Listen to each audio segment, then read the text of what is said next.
dalam hal kehidupan dunia pun demikian. Sama dengan tadi disinggung-singgung masalah bisnis pun saya demikian. Saya dalam tanda tapi saya tidak. Bisnisnya Ustaz, tapi bisnisnya itu dalam bidang apa saja Ustaz? Yang paling besar sebenarnya kuliner.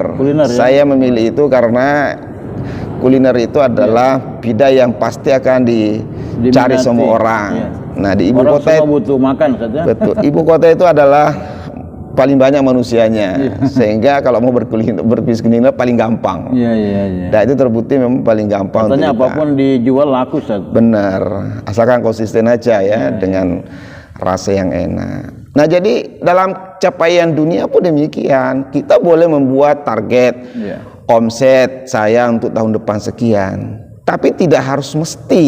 Kalau kita sudah bersungguh-sungguh, sudah berikhtiar, nikmati apa yang menjadi realita hidup kita sebetulnya. Hasil yang kita sudah capai itu. Yang problem adalah banyak orang hanya ingin menikmati hasil.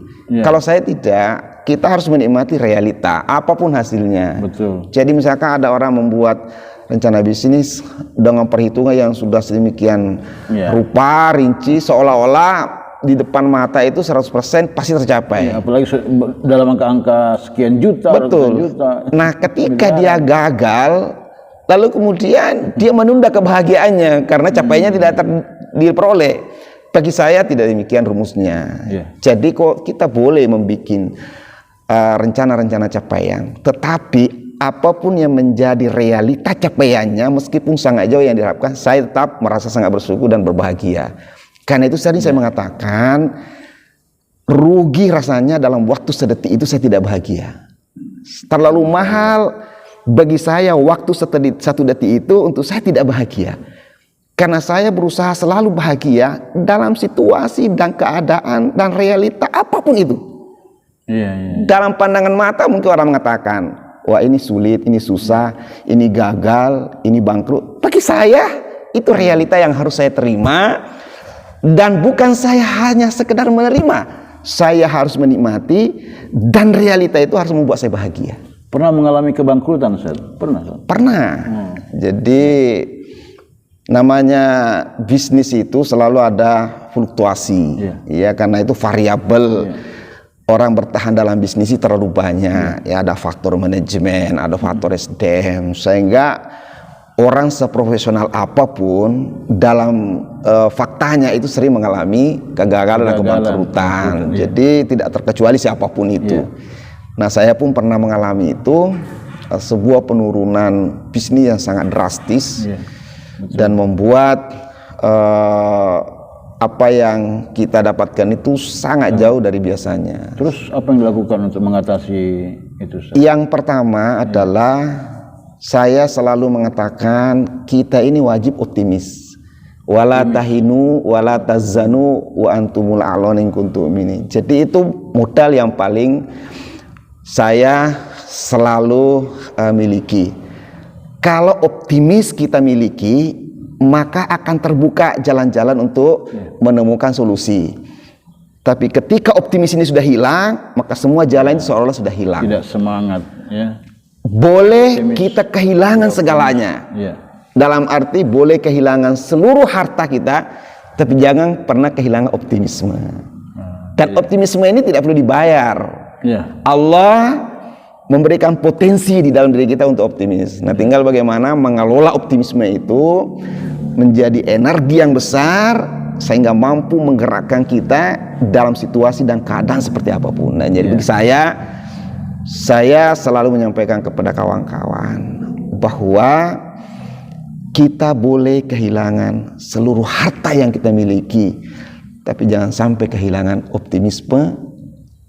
Kita harus selalu punya harapan yang besar bahwa sebentar lagi kita akan menemukan solusi yang terbaik. Kenapa sih Allah akan berikan rezeki ya, cuman waktunya mungkin benar. Jadi rizqu biyadillah yuhada, rezeki itu di tangan Allah. Karena itu kadang-kadang saya memaknai rezeki itu berbeda dengan pemahaman orang pada umumnya. Jadi orang mengatakan sibuk bekerja, sibuk berdagang dalam rangka mencari rezeki. Kalau saya tidak ingin menggunakan istilah itu, karena Sebetulnya rezeki itu tidak dicari.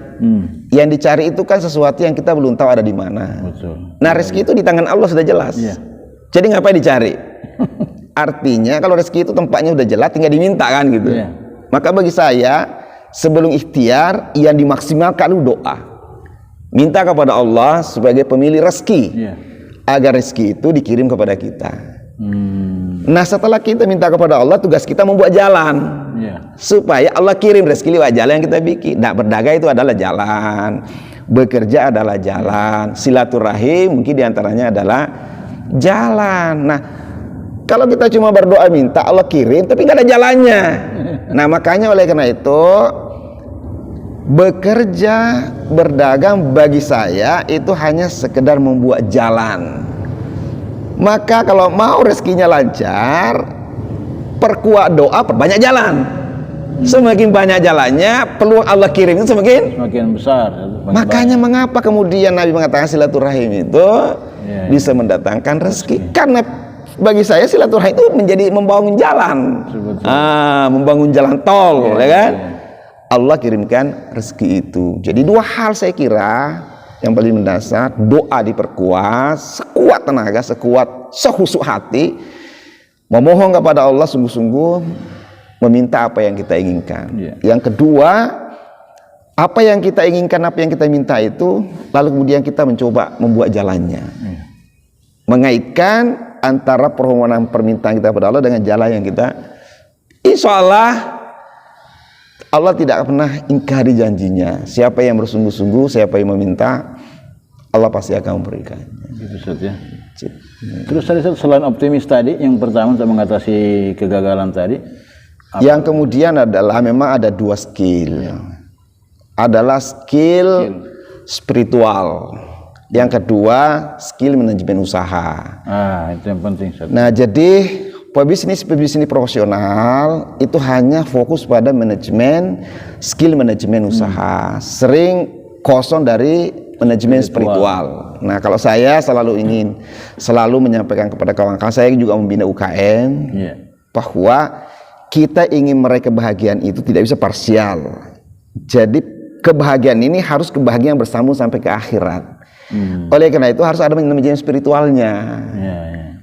Karena kalau kita fokus pada manajemen profesional teknis, mungkin kita bisa meraih kekayaan yang banyak, tapi belum tentu bersambung ke akhirat. Bagi saya itu bukan sebuah keberuntungan. Nah, pebisnis yang sebetulnya benar beruntung adalah pebisnis yang memperoleh keberuntungan material di dunia, tapi itu bersambung ke akhirat. Nah, sehingga skill manajemen, profesional manajemennya itu mau tidak mau, namanya bisnis itu butuh pengaturan yang sangat penting, yang misalnya manajemen keuangan, manajemen SDM, manajemen usaha pengembangan pasar, itu kan sunnatullahnya memang harus dipenuhi. Kan ada itu Ustaz, ada itu sahabat-sahabat Nabi juga yang kaya juga kan Ustaz? Betul. Mereka tidak sekedar kaya tapi juga spiritualnya sangat tinggi. Nah, oleh karena itu yang kedua ini manajemen spiritual harus diperkuat, supaya saya bilang tadi, antara semangat kita mencari uang di dunia itu nyambung semangat kita ingin masuk surga. Betul.